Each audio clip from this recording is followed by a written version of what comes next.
যেগুলো অস্থি তরুণাস্থি দিয়ে তৈরি, যেগুলো দেখতে অনেকটা এইরকম, তোমার মাংস এবং চামড়া ছিলে ফেললে যা থাকে তা, সেটাকে বলা হচ্ছে কঙ্কাল তন্ত্র। ওর খুলি পড়ে গেছে খুলে, আচ্ছা পরে আমরা দেখবো না ওর খুলিটা। এখন চলে আসো কঙ্কাল তন্ত্র শ্রেণী বিন্যাস। আমরা এই ক্যামেরায় চলে যাই, কঙ্কাল তন্ত্র শ্রেণী বিন্যাস আমি দেখি। এই দেখো কঙ্কাল চলে আসে, ওর খুলিটা পড়ে গেছে, ওর ব্রেন বের হয়ে গেছে। যাই হোক, এটা হচ্ছে একটা কঙ্কাল তন্ত্র, এটা হচ্ছে কঙ্কাল তন্ত্র। এখানে অনেক অনেক হাড় আছে। একটা প্রাপ্তবয়স্ক মানুষের বডিতে প্রায় 206টা হাড় আছে। কয়টা? 206টা হাড় আছে, 206টা অস্থি আছে। এখন খেয়াল করো, অস্থিগুলা এই যে ডিফারেন্ট ডিফারেন্ট অস্থিগুলা একটার সাথে একটা যুক্ত আছে, অর্থাৎ অস্থিদ্বয়ের মধ্যে সংযোগ আছে, অস্থিদ্বয়ের মধ্যে সংযোগ আছে। আচ্ছা, রশি দিয়ে বেঁধে রাখতে হয় না, তো খুলে পড়ে যাবে তাই না? আবার এক একটা অস্থি এক এক রকম দেখতে। একটা বড় অস্থি, এগুলো লম্বা অস্থি, খেয়াল করো লম্বা অস্থি। আর এগুলো যে আঙুলের অস্থি, ছোট ছোট অস্থি, বিভিন্ন আকারের আকৃতির অস্থি আছে। ঠিক আছে? কিছু অস্থি দেখো লম্ব অক্ষ বরাবর, এই যে লম্ব অক্ষ বরাবর, এটা ধরো অক্ষ, এই যে অক্ষ। আবার কিছু অস্থি এই অক্ষ থেকে ডালপালা শাখা প্রশাখার মধ্যে বের হয়েছে, এই যে দেখছো, এটা ধরো মেইন অক্ষ, এর সাথে 90 ডিগ্রি অ্যাঙ্গেলে বের হয়েছে। হাত, আবার এই যে পা, ও ডান্স করতেছে ব্যালে। ঠিক আছে? এই দেখো মেইন যে অক্ষ, অক্ষ থেকে 90 ডিগ্রি অ্যাঙ্গেলে বের হয়েছে। ঠিক আছে? মেইন যে অক্ষ, এই যে অক্ষ, এটা ধরো সরল রেখা, মেরুদণ্ড। ঠিক আছে? এখান থেকে কেমনে জানি বের হয়েছে, বুঝছো? তো অক্ষ বরাবর এবং অক্ষের সাথে লম্ব বরাবর এরকম কিছু ভাগ আছে, আমরা দেখবো এখন। ঠিক আছে? তো এই যে কঙ্কাল তন্ত্র বলছি, কঙ্কাল তন্ত্রকে তুমি একটা বলতে পারো অক্ষ বরাবর যেগুলো আছে অক্ষীয় কঙ্কাল, আর অক্ষের সাথে ডালপালা শাখা প্রশাখার মতো যেগুলো লেগে আছে, এই যে 90 ডিগ্রি, ও কত সুন্দর ড্যান্স করতেছে দেখো, সেটা হচ্ছে তোমার উপাঙ্গীয় কঙ্কাল। ঠিক আছে? এই দেখো এটা একটা হাড়, ঠিক আছে, এটা একটা হাড়, এই যে এটা একটা হাড়। আবার ধরো এইখানে হাড় আছে। তাহলে এই যে ভিন্ন ভিন্ন ছোট ছোট হাড়গুলা আছে বা খন্ড খন্ড হাড়গুলা আছে, এগুলোকে একসাথে রাখতে হবে না? হাড় একটা এখানে আরেকটা এখানে থাকলে তো হবে না, কোনো ফ্রেমওয়ার্কই হবে না। তো এই যে হাড়গুলাকে একসাথে লাগিয়ে রাখার জন্য কি, দুইটা বাঁশ বাঁধলে যেমন রশি লাগে, ঠিক তেরকম তোমার এই হাড়গুলাকে একসাথে অ্যাডজাস্ট করার জন্য, একসাথে লাগিয়ে রাখার জন্য তোমার এক ধরনের রশি লাগে, জৈব রশি, সেটার নাম হচ্ছে লিগামেন্ট, যেগুলো তোমার হাড়গুলাকে একে অপরের সাথে সংযুক্ত রাখে।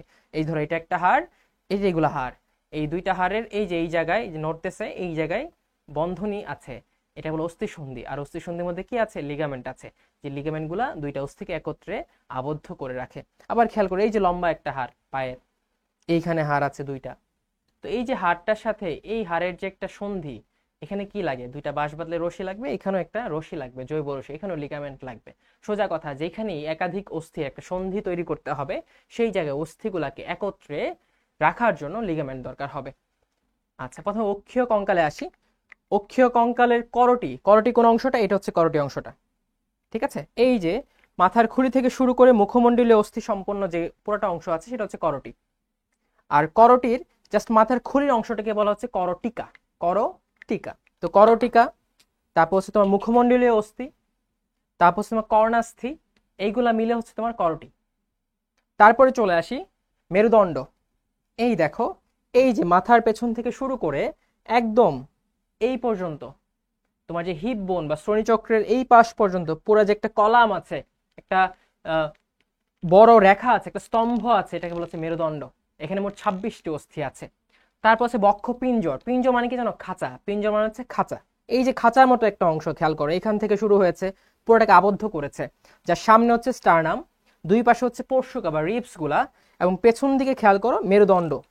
এই যে একটা খাঁচা তৈরি হচ্ছে, এটা কোথায়? বুকের মধ্যে একটা খাঁচা তৈরি হচ্ছে, এটাকে বলা হচ্ছে বক্ষ পিঞ্জর।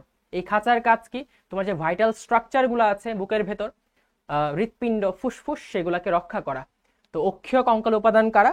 করটি, এই যে মাথার খুলি পড়ে গেছে, এই যে করটি টোটাল, মাথার খুলি, মুখমণ্ডলীয় অস্থি সবগুলা সহ, তারপর হচ্ছে বক্ষপিঞ্জর, বুকের খাঁচা, এবং পেছন দিকে তোমার একটা কলামের মতো অংশ, শির দ্বারা, যেটার উপর ভর করে আমরা দাঁড়ায় আছি, মাথা, তারপর হচ্ছে পিঠ সবগুলো সোজা রাখতেছে, এটা হচ্ছে তোমার মেরুদণ্ড। এই তিনটা মিলে হচ্ছে অক্ষীয় কঙ্কাল। টোটাল কয়টা? করটি হচ্ছে 29টা। বক্ষপিঞ্জরে কি থাকে? সামনে একটা স্টারনাম, দুই পাশে প্রায় 24টি রিবস, 24টি পর্শুকা, আর পেছনের দিকে তোমার 12টা ভার্টিব্রা। এই তিনটা মিলে হচ্ছে তোমার বক্ষপিঞ্জর, বক্ষপিঞ্জর। এখন চলে আসে উপাঙ্গীয় কঙ্কাল। উপাঙ্গীয় কঙ্কাল কি বলেছিলাম ভাইয়া? অক্ষ থেকে এই যে এই মিড লাইন বরাবর যা বের হয়েছে সব হচ্ছে উপাঙ্গীয় কঙ্কালের অন্তর্ভুক্ত। যেমন ধরো এই দুটো হাত, এই যে বাহু, এই বাহুতে 30টা, এই বাহুতে 30টা, এ হচ্ছে 60টা অস্থি। ঠিক আছে, এ হচ্ছে 60টা অস্থি। তারপর হচ্ছে বক্ষ অস্থি চক্র, এটা কি একটু ক্লোজলি খেয়াল করো। এই দেখো, এই যে স্টারনাম, এইখান থেকে এই একটা অস্থি আসছে প্যারালালি, এইটা, এটা হচ্ছে ক্ল্যাভিকল, এটা হচ্ছে ক্ল্যাভিকল, এই পাশে একটা, এই পাশে একটা। তারপর পেছন দিকে যদি খেয়াল করো, এই যে হাতের এই পাশে ত্রিকোণাকার একটা অস্থি, এই পাশে একটা, এই পাশে একটা, এগুলো হচ্ছে স্ক্যাপুলা, এগুলো হচ্ছে স্ক্যাপুলা।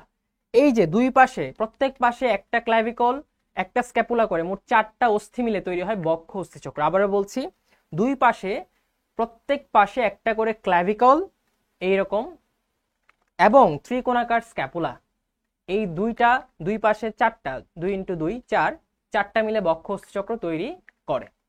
তারপরে এই দেখো স্ক্যাপুলার সাথে এই যে ত্রিকোণাকার অস্থি, এটার সাথে এই যে হাড়ের এই অংশটা লাগানো আছে, অর্থাৎ এটা তোমার হাত, এই পাশে স্ক্যাপুলার সাথে এই হাত, এই পাশে স্ক্যাপুলার সাথে এই হাত, এইখানে 30টা, এখানে 30টা, 30টা কি আঙ্গুল সহ।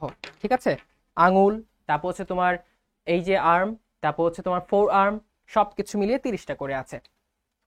তারপরে চলে আসো শ্রোণীচক্র। শ্রোণীচক্র কি, তো এই যে তোমার হিপ বোন যেগুলো আছে, এগুলো হচ্ছে শ্রোণীচক্র, হিপ বোন, এই যে হিপ বোন, প্রত্যেক পাশে 3টা করে, ইলিয়াম, ইসচিয়াম, পিউবিস। এখানে ইলিয়াম, ইসচিয়াম, পিউবিস 3টা মিলে একটা তৈরি করছে। এই পাশেও তোমার ইলিয়াম, ইসচিয়াম, পিউবিস 3 পাশে একটা তৈরি করছে, 3টা মিলে। দুপাশে মোট 6টা অস্থি মিলে তৈরি করছে 2টা অস্থি। এই 2টা অস্থি মিলে তৈরি হচ্ছে তোমার শ্রোণীচক্র বা পেলভিক গার্ডেল। বেসিক্যালি আমাদের হিপ এটার অংশ, এটার যে হাড়টা আছে সেটা হচ্ছে আমার শ্রোণী অস্থি চক্র বা শ্রোণীচক্র। প্রত্যেক পাশে কয়টা আছে, একটা করে আছে। প্রত্যেকটার কয়টা খণ্ড, 3টা খণ্ড। ক্লিয়ার? আচ্ছা, তারপর পা, এই যে পা, শ্রোণী শ্রোণী অস্থিচক্রের সাথে যুক্ত পা, এই পাশে একটা পা, এই পাশে একটা পা, এই পাশে 30টা অস্থি আছে, এই পাশে 30টা অস্থি আছে, এই হচ্ছে 60। তাহলে খেয়াল করো, দুই পাশে দুই পায়ের 60টা, দুই হাতের 60টা, কত 120। তারপর হচ্ছে শ্রোণী অস্থিচক্রের এই যে দুইটা, 122। তারপর হচ্ছে বক্ষ অস্থিচক্রের দুই পাশে, প্রত্যেক পাশে 2টা করে, 4টা, 122 আর 4 কত 126। এই হচ্ছে উপাঙ্গীয় কঙ্কালের 126টা অস্থি। ক্লিয়ার? বুঝতে পেরেছো ভাই? একটু কমেন্ট করেছো।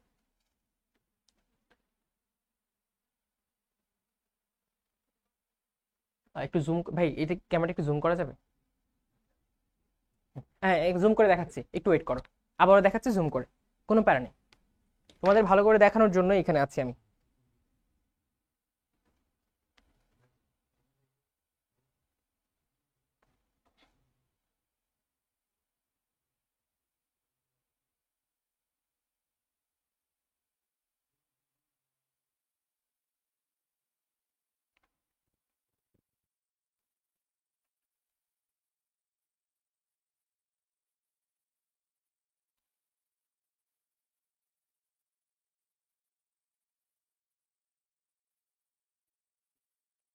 হ্যাঁ, স্ক্রিন দিয়ে জুম, আচ্ছা জুম করার ব্যবস্থা করছি।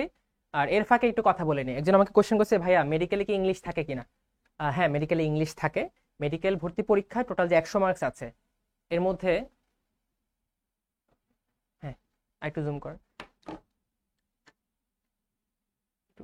ডানা বেহাল লাগবে, কারণ জুম করলে একটা পোর্শন আসবে, আমি উপরে দেখাই, তারপর নিচে দেখাইতে হবে।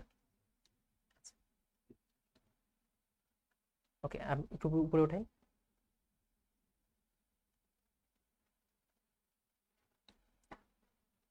এই এখন দেখতে পাচ্ছ তোমরা? এখন ঠিক আছে কিনা? এখন মনে হয় ক্লিয়ারলি বুঝতে পারবে। হ্যাঁ, তো প্রথমে আসি অক্ষীয় কঙ্কাল। অক্ষীয় কঙ্কাল কি বলেছি? অক্ষ বরাবর, এই যে মিড লাইন বরাবর, মধ্যরেখা বরাবর যেগুলো আছে, এগুলো অক্ষীয় কঙ্কাল। মধ্যরেখা বরাবর কি আছে খেয়াল করো, এই যে মাথাটা আছে মধ্যরেখা বরাবর, এই যে মাথার অংশ, খুলি, ঠিক আছে, এই যে মুখমণ্ডল, খেয়াল করছো, এই যে মুখমণ্ডল, এই মুখমণ্ডলীয় অস্থি, তারপর যে নাকের অস্থি, তারপরে এই দুই পাশে কান আছে, কানের অস্থি, এই সবগুলা মিলে এই যে আমার হাতের ভেতরে টোটাল অংশটা হচ্ছে তোমার করটি, যেখানে 29টি অস্থি আছে। কয়টা অস্থি? 29টি অস্থি আছে। ওকে, তারপর অক্ষীয় কঙ্কালে আর কি আছে? অক্ষীয় কঙ্কালে তারপর হচ্ছে মেরুদণ্ড। মেরুদণ্ড কোনগুলো? এই যে দেখেন ঘুরাইলাম, এই যে ঘাড়ের নিচ থেকে শুরু করে এই যে একদম এই নিচ পর্যন্ত, শ্রোণী অস্থি চক্রের নিচ পর্যন্ত এই অংশটা হচ্ছে তোমার মেরুদণ্ড। এখানে আছে 26টি অস্থি। কয়টি অস্থি? 26টি অস্থি। তারপর খেয়াল করো, এই যে বুকের মধ্যে একটা খাঁচার মতো চারিদিকে আবদ্ধ, এইখানে আবদ্ধ, পাশে আবদ্ধ, এই পাশে আবদ্ধ, পেছনেও আবদ্ধ। এই যে খাঁচাটাকে বলা হচ্ছে তোমার বক্ষপিঞ্জর। পিঞ্জর খাঁচা, পিঞ্জিরায় পাখি থাকে, খাঁচায় পাখি থাকে, ঠিক আছে? এটা হচ্ছে বক্ষপিঞ্জর। বক্ষপিঞ্জরে কি কি আছে খেয়াল করো। বক্ষপিঞ্জরে পেছনে পেছনে ব্যারিকেড দেওয়া মেরুদণ্ড দিয়ে 12টা মেরুদণ্ড, বক্ষ বক্ষদেশীয় মেরুদণ্ড দিয়ে দুই পাশে আছে 12টা করে, মোট 24টা পরশুকা, 24টা পরশুকা। আর সামনের দিকে আছে এই যে স্টারনাম। এই তিনটা মিলে বক্ষ অস্থিচক্র গঠিত। তো এই যে করটি 29, মেরুদণ্ড 26, বক্ষ অস্থিচক্রের 25, তাহলে কত হলো? এই টোটাল 80টা হচ্ছে অক্ষীয় কঙ্কালের অংশ। তারপর হচ্ছে উপাঙ্গীয় কঙ্কাল। কি বলেছিলাম? এই মধ্যরেখা থেকে যা বের হইছে লম্ব বরাবর সেগুলো হচ্ছে উপাঙ্গীয় কঙ্কাল। তো এই যে মধ্যরেখা থেকে বের হইছে হাত 30টা, 30টা 60টা। তারপর হচ্ছে তোমার এই যে পেলভিক গার্ডেল যেটা বলেছিলাম, একটু কাছে নিয়ে আসি। এই যে দেখো, এই যে একটা অস্থি দেখছো স্টারনাম থেকে এই যে এইখানে পড়ে আসছে সমান্তরাল ভাবে। এই যে এটা হচ্ছে একটা ক্ল্যাভিকল। আমার তোমাদের ঘাড়ে হাত দাও সবাই, গলার সামনে হাত দাও, হাত দিয়ে দেখো এই যে গলার সামনে হাত দাও, এখানে শোল্ডারের দিকে এই ত্রিকোণাকার দেখতে পাচ্ছ, 3 কোণাকার, এটা হচ্ছে স্ক্যাপুলা। এটা তুমি ফিল করতে পারবা। এই যে এটা হচ্ছে হিউমেরাস। খেয়াল করছো স্ক্যাপুলার সাথে যেটা লাগানো, এটা হচ্ছে হিউমেরাস। এই যে হিউমেরাস। তারপর কি রেডিয়াস এবং আলনা। বাহিরের দিকে হচ্ছে রেডিয়াস। এই যে খেয়াল করো এখানে 2টা অস্থি আছে, খেয়াল করেছো 2টা অস্থি আছে।